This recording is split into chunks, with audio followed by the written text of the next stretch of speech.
25 de mayo, el presidente Vizcarra, cuando nos anunciaba que se extendía la declaratoria de emergencia hasta el 30 de junio, dijo que el objetivo era básicamente duplicar la oferta hospitalaria, tanto en las camas hospitalarias normales como en las camas UCI.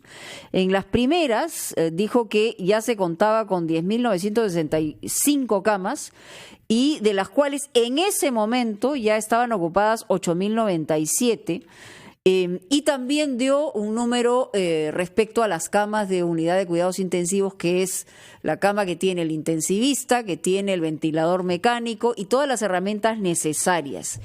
Vamos a hacer las comparaciones de las camas UCI en los países de América Latina. Estamos con Mauricio Bustamante, consultor internacional en salud, para hablar y en comparaciones también podemos entender mejor la circunstancia. Doctor Bustamante, bienvenido a La Rotativa. Gracias, Mónica. Un gusto saludarlos. A ver, en términos, digamos, transversales a América Latina, todos estamos más o menos pasando por las mismas circunstancias con las características que nos difieren. Pero en cuanto a unidad de cuidados intensivos, ¿cómo podemos mapear lo que está ocurriendo? Mira, Mónica, indudable que el inicio de la pandemia sorprendió a los países en circunstancias inesperadas y, por supuesto, la línea de base era en qué formas se había desarrollado su infraestructura, su capacidad de respuesta frente a las necesidades de medicina crítica. Por ejemplo, en el caso de Colombia, al inicio de la pandemia se contaba con 5.800 camas de cuidado intensivo, de las cuales tan pronto se inició el proceso frente al estado de emergencia, el gobierno tomó la decisión de la mitad de ellas destinarlas a solo el uso de COVID, es decir, 2.400 camas aproximadamente se le destinó a COVID, un poco más, perdón. Pero en total había 5.800 y la mitad fue hecha solamente para camas UCI COVID. Y bueno, Colombia tenía más de 5.000 camas UCI. Aquí en el Perú la situación era bastante más desventajosa, entiendo, porque empezamos con muy pocas camas UCI y hoy hasta el 13 de mayo habíamos llegado a 1.000, después se ha logrado las 1.500 y el objetivo era llegar a 2.000 camas UCI, o sea que empezamos en una desventaja muchísimo mayor en comparación. Sí, el Perú tenía aproximadamente 821 camas UCI en general en todo el país. Lo que pasa es que se destinó al inicio 250 camas aproximadamente para solo COVID y eso ha venido aumentando paulatinamente y el gobierno me parece que ha hecho un esfuerzo para ir creando. Primero, acercarse a las 1.000. Ustedes recuerdan que se iba llegando 800, 900. Entiendo que en este momento hay cerca de 1.230 camas de cuidado intensivo y el gobierno ha planteado que en unas semanas debería de contarse con cerca de 2.000 camas. El problema, Mónica, si me lo permites, no es solamente... aquí hay un problema nuclear y es el tema del recurso humano, porque digamos el problema de las camas de cuidado intensivo no es solamente tener el respirador o tener el ambiente. No, el problema es tener el recurso humano y cuando hablamos del médico tenemos que saber que en el caso del Perú la línea de base de médicos intensivistas era de 700 en el país aproximadamente.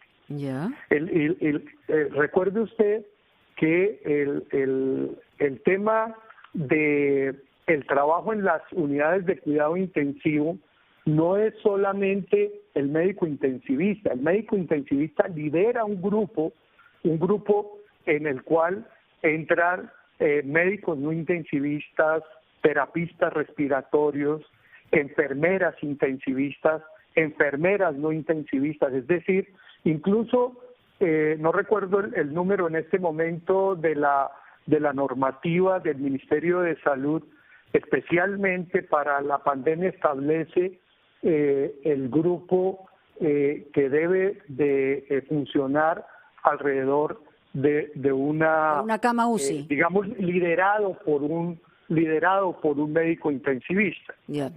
Correcto. Ahora, a eso se viene una cosa, y es que el estándar planteaba que un médico intensivista debía de atender aproximadamente 6 pacientes en una unidad de cuidado intensivo, con un grupo de los que le estoy mencionando. Sí. Sin embargo, cuando aparece la pandemia hay que manejarla como una situación de emergencia y de desastre, y por lo tanto se duplica y se llega a la asignación de un intensivista por cada 2 o 3 grupos de trabajo que según el requerimiento. Claro, y aquí la demanda ha sido muchísimo mayor y han sido mucho menos médicos que además han ido cayendo en el camino, ¿no? Muchos médicos han caído en el camino. Sirva el momento, Mónica, para hacer un saludo, aprovechando que hoy he visto en RPP al presidente, al doctor Jesús Velarde, por supuesto, transmitirle un saludo internacionalista, porque pues yo soy médico colombiano, pero un saludo internacionalista de felicitación a quienes están en primera línea en el frente de batalla, en el frente más extremo y complicado. De la atención de pacientes, a donde no deberíamos de haber llegado, o no en nuestros países en general. No estoy hablando del Perú únicamente, sino en donde se demuestra que si tuviéramos en nuestros países sistemas de atención primaria en situaciones así, sistemas de atención primaria fuertes, bien estructurados, enfocados en la promoción y en la prevención, no llegaríamos a la necesidad de la utilización de las camas de cuidado intensivo. Mónica, le hago mención de las palabras de Angela Merkel cuando dijo que declaraba controlada la pandemia. Yo la escuché con mucha atención y fue muy interesante porque ella mencionó, dijo, mire, en Alemania llegamos a contar con 40,000 camas de cuidado intensivo, en Alemania, y llegamos a utilizar solo 30,000, y eso fue gracias al médico del distrito, al médico del barrio, al médico de atención primaria.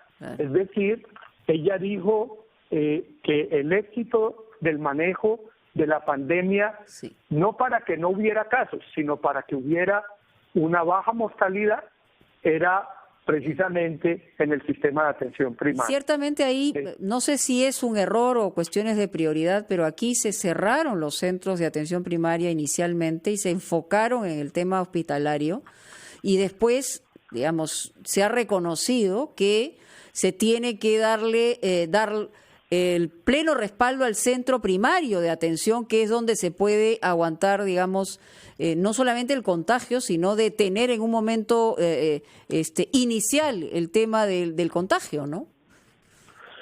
Sí, yo creo que todos estamos aprendiendo en este proceso, que es una situación compleja, y a mí me parece que el ministro ha sido valiente y ha sido,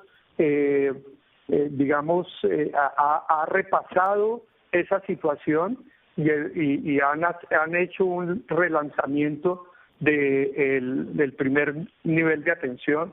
He sabido, por ejemplo, el doctor Fernando Carbone, exministro de Salud, es un hombre que después de ser ministro, junto con personas como, por ejemplo, Óscar Ugarte, que lamento también, y desde aquí un saludo muy especial, esperando su pronta recuperación.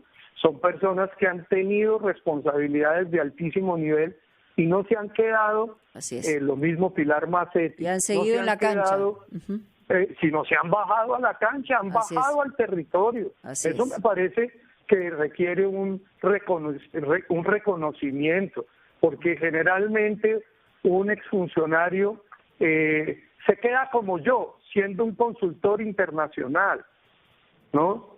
Y no, por eso mi admiración hacia ellos. Muchas gracias. Que han sido capaces de bajar al territorio, correr los riesgos, independiente de los factores de riesgo, y han estado en la primera línea de batalla. El doctor Fernando Carbone jugó un papel muy importante en esa reapertura del primer nivel. Es importante, claro. Muy importante. Muy importante. Lamentablemente el tiempo nos ganó. Doctor Bustamante, muchas gracias por sus reflexiones, siempre interesantes y de apertura para saber efectivamente, haciendo un repaso en retrospectiva y mirando el hoy y qué puede pasar mañana. Muchísimas gracias. Pausa y regresamos. Desde hace 57